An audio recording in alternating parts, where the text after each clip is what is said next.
Good morning চবেকে। আজি ৰাতিপুৱা উঠি কিটচেনৰ পৰা ব্লগটো ষ্টাৰ্ট কৰিলোঁ আৰু আপোনালোকে কেনে আছে? আমি আপোনালোকৰ দোৱা আশীৰ্বাদত চব ভালেই আছোঁ। আজি ৰাতিপুৱা উঠি কি বনাম, মিঠা এটা বনাবলৈ ভাবিছোঁ। কি বনাম বুলি ৰসমলাই বনাম বুলি ভাবিলোঁ। আৰু ৰসমলাইটো আমাৰ অসমৰ চবেৰে পচন্দৰ ন। আৰু এনেকুৱা 10 মিনিটত মানে ৰসমলাইটো একদম ৰেডি হৈ যাব আৰু ইমান খাবলৈ টেষ্টি হয়। আৰু ৰসমলাই বনাবৰ কাৰণে ইয়াত বস্তুখিনি লৈ লৈছোঁ। মিল্ক পাউডাৰ লৈছোঁ এভৰিডে, 2টা কণী, অলপ এচামুচ ঘি হ'লে হৈ যাব।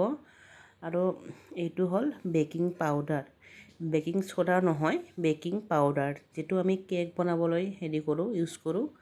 আৰু গাখীৰটো বনাবৰ কাৰণে এইটো হ'ল চেনি। আৰু কণীটো যদি বনাই ফ্ৰিজৰ পৰা থাকে 1 ঘণ্টা আগতে উলিয়াই থ'ব, নৰ্মাল কৰি ল'ব। আৰু কণীটো চব ফেটি ল'লোঁ ইয়াত এটা বাটিত। আৰু এতিয়া মই বনাম। আৰু আপোনালোকে চাব একদম ইমান ধুনীয়া হয় খাবৰ কাৰণে বস্তু। ৰসমলাইটো দোকানতকৈ বেছি ভাল হয়। এইটো চাওক, মিল্ক পাউডাৰ মেজাৰমেণ্ট কাপ দি 1.5 কাপমান ল'ম। 1.5 কাপ মিল্ক পাউডাৰ দি কমচে কম মই ডাঙৰকৈ বনাইছোঁ। আপোনালোকৰ যদি বনাই 20টাৰ পৰা 25টালৈকে হ'ব। মই 15-16টামান হৈছে চাগে, মই হিচাপ কৰা নাই। আৰু একদম 1 চামুচৰ হাফ চামুচ অলপমান বেকিং পাউডাৰ দি দিম ইয়াত।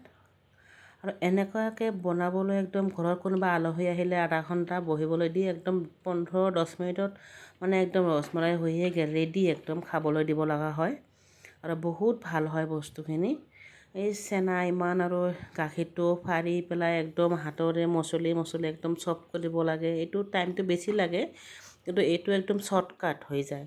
এয়া চাওক, মই অলপ ঘি, বেকিং পাউডাৰ আৰু মিল্ক পাউডাৰটো একদম ভালকৈ হাতেদি একদম মাৰি লৈ আছোঁ।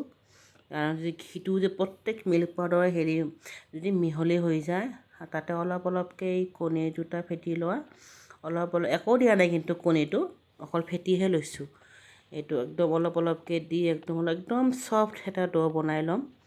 হাতত লাগি থাকিব, এনেকুৱা এটা ডো হ'ব। পিছত কণীখিনি গোটেইখিনি দি দিছোঁ মই, গোটেইখিনি লাগিছে মোৰ। এইটো চাক, একদম হাতত লাগি আছে একদম গোটেইখিনি। ইয়াতকৈ আৰু বেছি নৰম হ'লে আৰু ভাল। এতিয়া 10 মিনিটৰ কাৰণে নহয়, 5 মিনিটৰ কাৰণে ঢাকি থৈ দিম, অকল হাতখন ধুবলৈ যিমানখিনি সময় লাগে।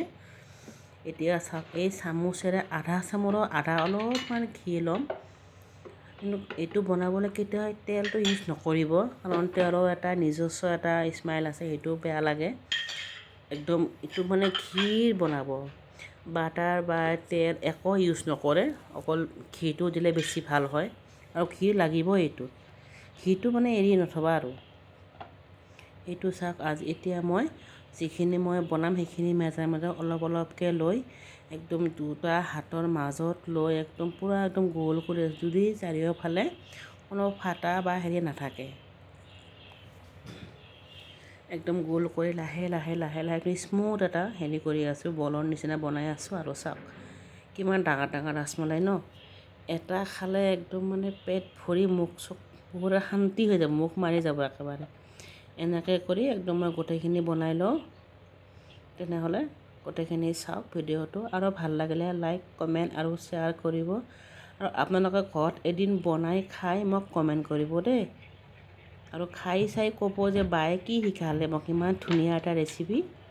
এইটো চাওক, 15-16টামান হৈছে চাগে, মই হিচাপ কৰা নাই। আৰু চাওক, আধা চামুচৰো ঘি অলপ বাচি গ'ল ঘিখিনি। এতিয়া কেৰাহীত যে মই দুধটো বইল কৰিব দিছোঁ গাখীৰটো, এইটো চাওক, একদম ফুল ক্ৰীম দুধ ল'ব এইটো।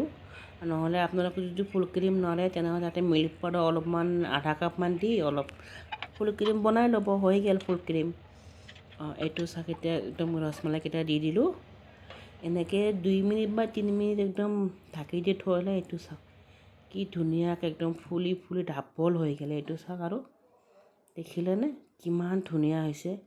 এটা ৰসমলাই এটা মানুহ খালে একদম মন চন ভৰি যাব যে কি খালোঁ এয়া। আপোনালোকে ঘৰত বনাবচোন।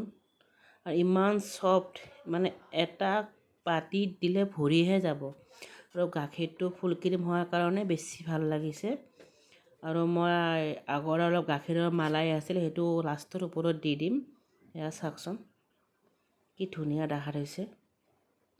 কোনে কোনে খাই ভাল পায় ৰসমলাইটো জনাবচোন অলপ, তেনেহ'লে ময়ো অলপ বনাবলৈ ভাল লাগে। আৰু কিবা যদি মিষ্টি হওক, কিবা বিৰিয়ানী, কিবা ৰেচিপি চালে মোক কমেণ্টত জনাবচোন, মই দেখুৱাই দিম বনাই পেলাই শ্বৰ্টকাটৰ ভিতৰত একদম। আৰু মই কাজু অলপ আধা গুড়ি কৰি ইয়াৰ ওপৰত দি দিলোঁ। পিস্তা বাদাম নিদিলোঁ কাৰণ পিস্তা আমাৰ ঘৰত কোনেও ভাল নাপায়, এনে খাব। কিবা ক্ষীৰ চিৰ কিবা ডেজাৰ্ট আইটেমত দিলেও কোনেও ভাল নাপায় এইটো খাবৰ কাৰণে। আৰু এনেকৈ 2-3 মিনিটমান একদম গেছটো একদম কমাই দি ঢাকি থৈ দিম। 2 মিনিট বা 3 মিনিট এনেকৈ থৈ দিম। আৰু চাওক এইটো গাখীৰটো আৰু গোটেই মালাইখিনি একদম ওপৰত উঠি গৈছে। এই গাখীৰৰ এইটোৱে খাবলৈ বেছি টেষ্টি হয়। আৰু মিঠাটো আপোনালোকে যিমান কম খায় বেছি খায় আপোনালোকে সেইটো বুজি দি দিব। কাৰণ আমাৰ ঘৰত মিঠাটো একেবাৰে কম খায়, সেইকাৰণে একেবাৰে কম। 1 লিটাৰ গাখীৰত 3 চামুচ বা 4 চামুচ গাখীৰহে দিছোঁ মই। এইটো চাওক মই হাতা দি এনে চালোঁ, একদম হৈছে, সিজি গৈছে ভিতৰতো। এইটো চাই ইমান চফ্ট হৈছে, ইমান আৰু ভালকৈ নকৰিব। আৰু মই এটা চাৰ্ভিং বলত এনেকৈ চফ্ট কৰি আছোঁ। এইটো এটা ৰেপিং পেপাৰেদি মই এনে নৰ্মেল ফ্ৰিজত থৈ দিম 1-1.5 ঘণ্টামান। আৰু ৰসমলাইটো ঠাণ্ডা খাবলৈ বেছি ভাল লাগে। চাওক কি ধুনীয়া হৈছে দেখাত একদম। কোনে ভাবিব যিটো ঘৰত বনোৱা বস্তু ন, পটককৈ কোনোবা গেষ্টৰ আগত দিলে, কোনোবা আলহীৰ আগত দিলে ক'ব ক'ৰ পৰা কিনি আনিলোঁ, এনেকৈ সঁচাকৈ ক'ব। ঘৰত বনোৱা বুলি কোনেও নাভাবে। চাওকচোন 100 টকাৰ মিল্ক পাউডাৰ আনি কমচে কম 1000 টকাৰ 1.5 কেজিমান হ'ব আৰামছে। 1.5 কেজি বেছিও হ'ব পাৰে ন, মই ইমান জোখটো নাজানো।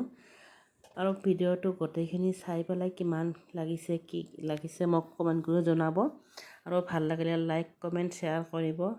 এয়া চাওক মই ঘৰৰে অলপ মালাই আছিল, গাখীৰৰ চৰ যিটো, এইটো ওপৰেদি দি পেলাই ৰেপিং পেপাৰেদি মই ফ্ৰিজত থৈ দিম। ঠাণ্ডা হ'লেহে খাম। এয়া চাওক ঠাণ্ডা ফ্ৰিজৰ পৰা ওলাই আনিলোঁ 1 ঘণ্টাৰ পিছত। দেখিলে ন কিমান ধুনীয়া হৈছে। যোনে খাব ইয়ে ক'ব যে আৰু এবাৰ খাবলৈ মনহে যাব, ইমান ধুনীয়া হৈছে। আমাৰ ভাইটি মাইনা বহুত ভাল পায়। আৰু আজিৰ ভিডিঅ'টো এইখিনিলৈকে, বাই।